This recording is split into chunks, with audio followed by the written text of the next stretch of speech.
wonder what this is. It's a cartridge case made of brass, and it was come from a 25-pounder gun, and the shell was embedded in this. It rose to about that height. So the whole thing, you can imagine carting one of these for loading was quite a difficult job. Well, I want to talk about a time when I was doing my national service. Because I had been made an under officer at Mons Officer Cadet School, I was posted to a Royal Horse Artillery regiment as opposed to a field regiment.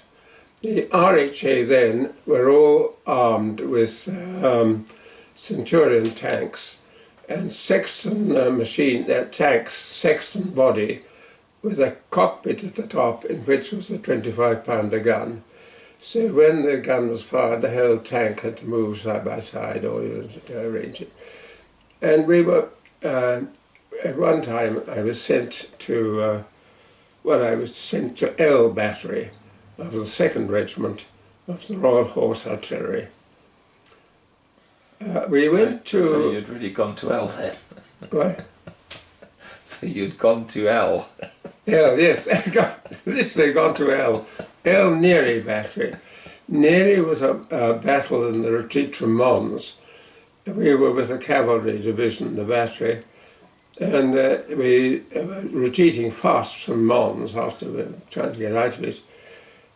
We stopped in a village called Neary in Flanders, and in the morning there was a bit of a fog, and as the fog rose, it suddenly became obvious to the 6 guns of the battery that there was a huge array of 12 German guns, field guns, on the hillside just opposite to them.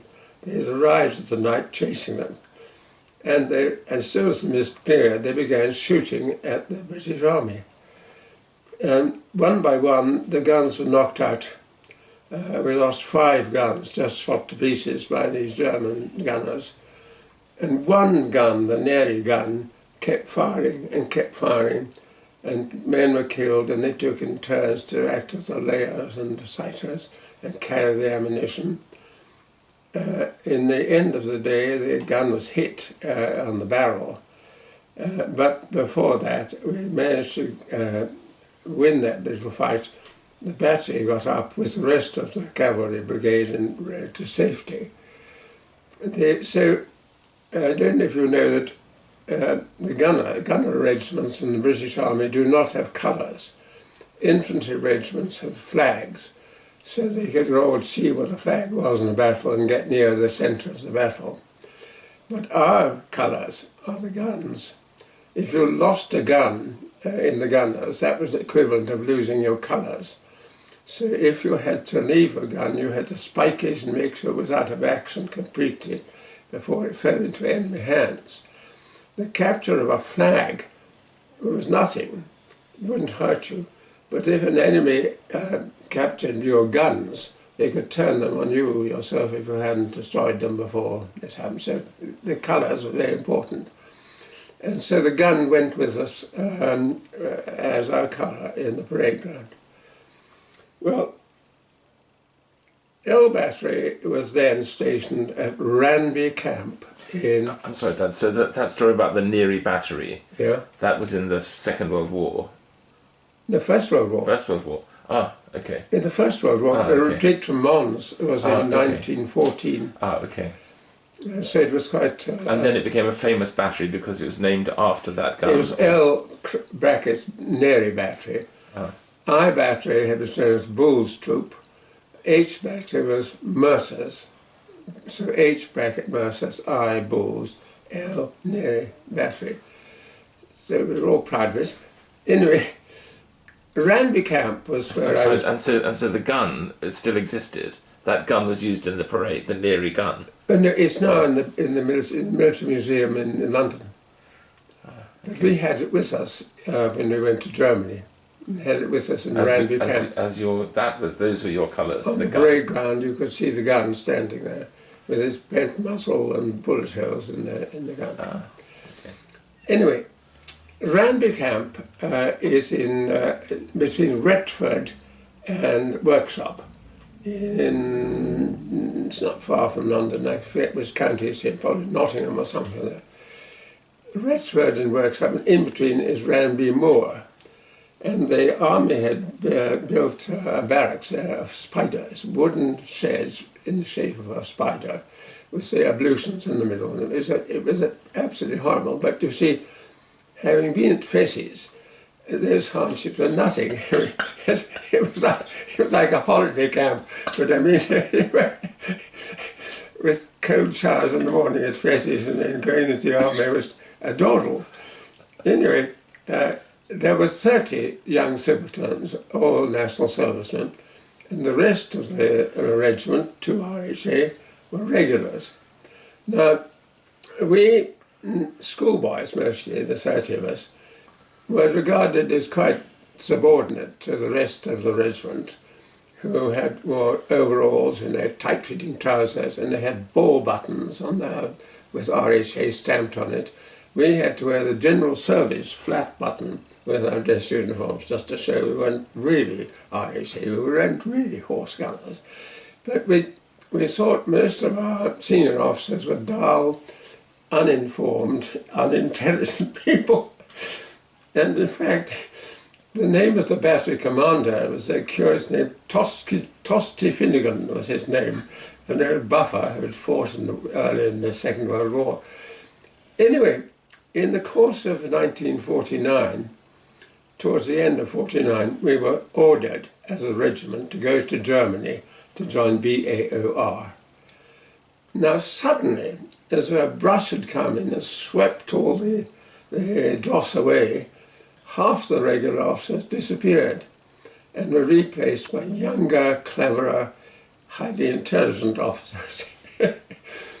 And so most of the senior chaps, the regulars, said, well, we'll take our leave before we're going off abroad. And the battery lost all its senior officers except me and another second lieutenant. There were 2 second lieutenants and the battery sergeant major and 60 men were just left in this camp. Now, the process of going to Germany meant that all our guns were sent away, the radios were sent away, small arms were sent away, everything was sent away, tanks and everything. So there was no equipment left. We were just 60 gunners in this awful Ranby camp. It is, by the way, one of Her Majesty's prisons today. Very suitable and apt, I think that was. Anyway, so there we were. And the battery commander called me in, I think, and the other second lieutenant, and said, now look, I'm going on leave. He's going to take a month's leave or something. I'm going on leave now. I want you to keep the troops happy, occupied. I think he may have mentioned educational talks or something, but I don't remember. All he said was keep them happy. So I said, yes, sir, we'll do our best. And off he went. So then the other chap, awfully nice young man, and I looked at each other and said, well, what are we going to do with 60 gunners? So we decided the thing to do was to form recreational visits around the countryside.